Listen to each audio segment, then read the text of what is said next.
Hey guys, thanks for joining me this month for Friday Freebie.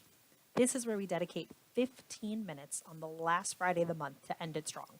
So when you come back on Monday, you have a new month, a new focus, and a new way to help yourself grow and develop. Now, these are typically done as a Facebook Live, but if you participated today, you will learn that I could not find my words. So, this is a re recorded version for the benefit of ongoing watching to really get to those points and really be able to pull out some of those important tactics to help you go back and rock this. You haven't noticed, I am on location today. I'm working from Schmooze Workplace and Cafe in Old Town Scottsdale, my absolute favorite place to work that, isn't my house. Totally awesome spot if you're ever in the area. Check out my page. I've posted about it before and come check it out. So let's do this thing. Thanks for being here. I am excited that you're choosing to invest these 15 minutes in yourself and your development. Here's my obligatory list of disclaimers and intro rambling. I'm Jen Scopo, owner of Tap Into Talent Consulting. I wear many hats. I'm an organizational consultant, a speaker, a trainer, a coach, and an Amazon addict. Much to my wife's dismay. I could sit here and ramble a whole bunch of stuff about myself that you probably don't care about. But I promised you 15 minutes, and those 15 minutes are designed to be impactful. So if you're interested in why you should care about anything I'm saying, listen to anything I'm saying, click around my Facebook page, check out my website. It's jenscopo.com. That's Jen with one N. Now, typically, my topics are designed to be impactful for people in business, in any field, in any title, and in any position. It's about leadership, and it's about professional development. This topic today, however, may be less relevant to you if you don't either currently have responsibilities of selecting and hiring talent, or if you won't have those in the future. I'd love for you to hang out and find out if it's impactful for you, but that's my warning. So let's jump in. Today's topic is skillfully selecting talent. Now, take a giant sip of your coffee or whatever you're drinking. If you've ever had someone quit or had to fire someone because they just didn't fit in. Now, we're not talking about the people who you discover aren't qualified or they're not properly experienced. We're talking about those who won't actually commit to the workload, who groan about the schedule, who just blatantly don't want to or aren't good at their primary job responsibilities. These are issues you can prevent by skillfully selecting talent. The overarching theme will be to set as many expectations from the beginning as possible and to be brutally honest when doing so. They're going to find out all these things later anyway. It saves you time, it saves them time, and frankly, it saves you a lot of money to do this from the beginning. Our goal is for you to find someone who will be a great fit for your organization and your team as a whole, not just someone who has the right words on their resume. And you also want someone who wants to be there, but they have to know what they're getting into to really make that decision. So we're going to go through the 3 S's of skillful selection. That is a mouthful. The first one is to share with them, then survey them, and finally, scare them. So let's start with the first one, share them. Nope, share with them. You want people who want to be part of your organization, so they need to know what your organization is all about. That includes sharing things from the beginning, like the company's vision and mission, and even the core values. Now, side note, if you're hiring millennials or Gen Z, this is even more important because they are so connected to the why and the cause of everything they do. That is a different discussion we can spend all day covering. But really help them understand what's important to the company as a whole and what are you trying to achieve. They hopefully know what job they're applying for and what their responsibilities will be, but there's a bigger picture there. Then share the decision-making details. Even if they love your organization, this job position and the role sounds incredible and like exactly what they're looking for, there are a few things on a checklist that have to be aligned with their expectations and needs or they can't take the job. First, that includes a salary range. I don't know why people hide from this in the selection process and why it's frowned upon to ask about. If they don't know how much they're going to be paid, they cannot make the decision as to whether or not this is a job for them. So why waste their time with a lengthy process and multiple steps if right from the beginning they know, I can't do this? That includes giving them an idea of what benefits are available to that position. So really give them that broad view of that full compensation package. And if you have a required start date, they have to be on the job by this date. That might make or break it for someone. So share those decision-making details. And finally, the last part of share with them is really to help them understand the success factors. So you don't have to spend an incredible amount of time on this, but set some really good expectations for what will their process be for their initial training. Are they here? Are they local? Do they need to travel? Does it go over a weekend? Does it go into the evenings? What's the approximate workload? How long will their training take? These things are important for someone to understand as they're coming into a role simply from an expectation standpoint.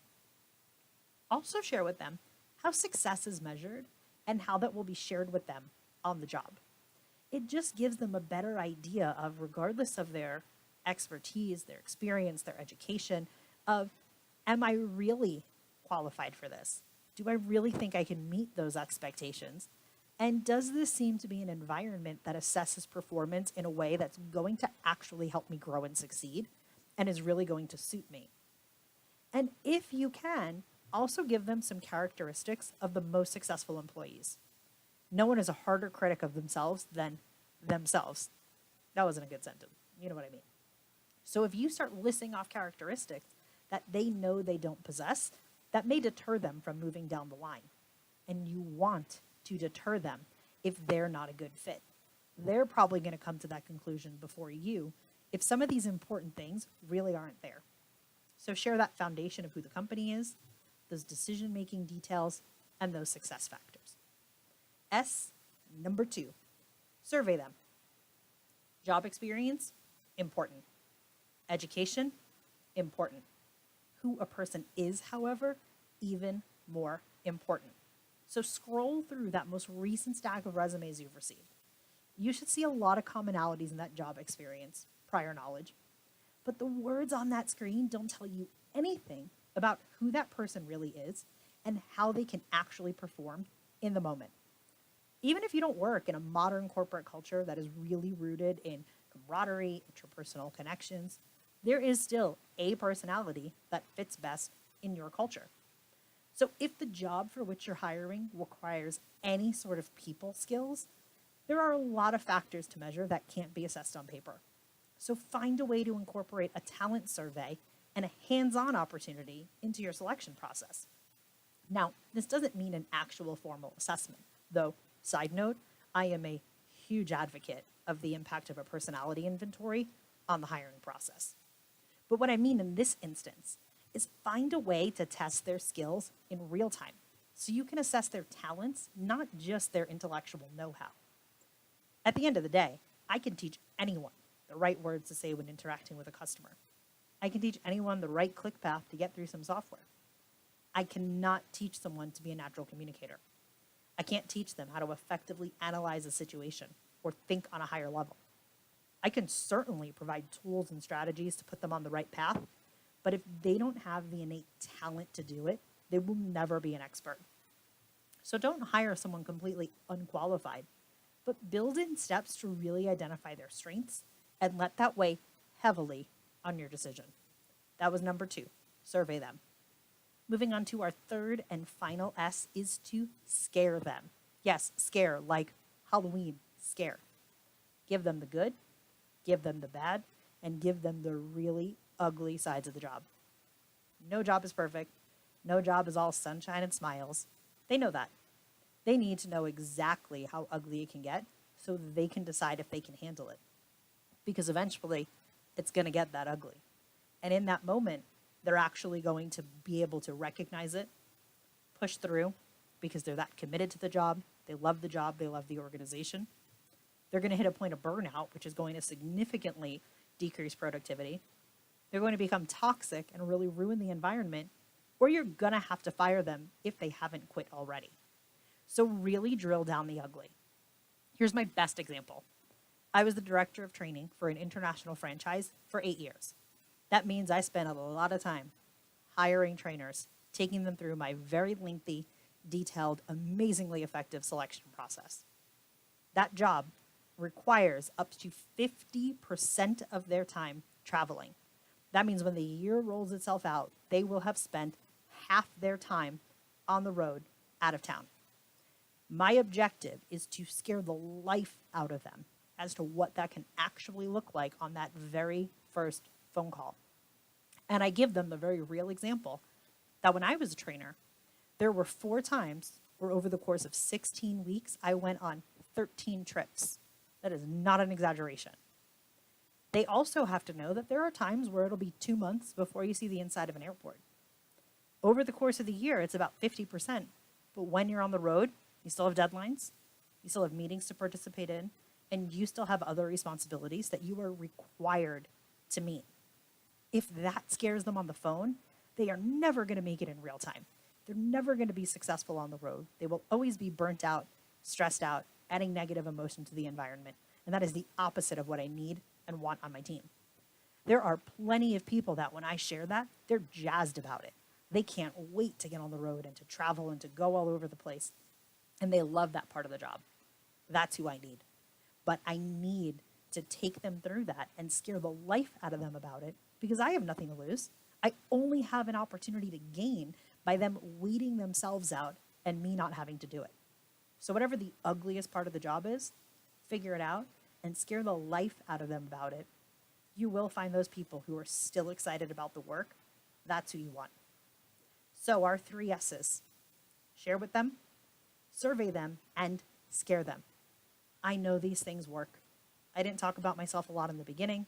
I gave you a little tidbit in there about my experience as a director. I've been in leadership for about the past 18 years.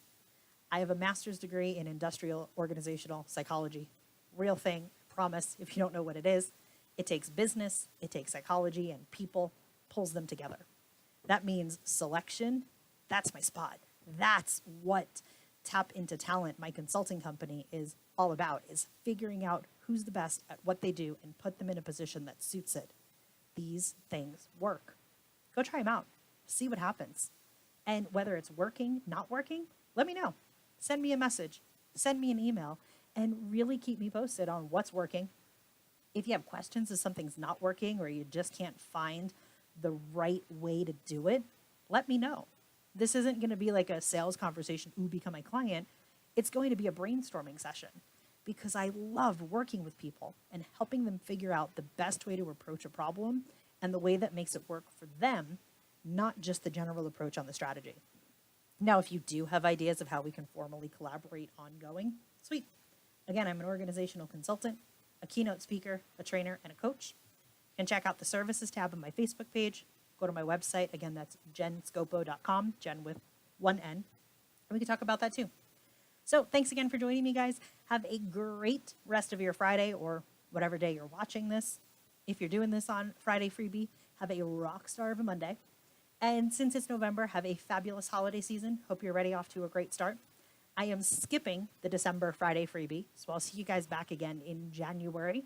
It's holiday season. It's hectic. You have better things to do with your time, especially on a Friday. Go enjoy those parties. And on a personal note, I will be home with my wife, our daughter, and our newborn, enjoying our new family life as a family of 4. So have a fabulous holiday season. Have an amazing new year. And I will see you guys back on whatever the last Friday of the month is in January. Thanks.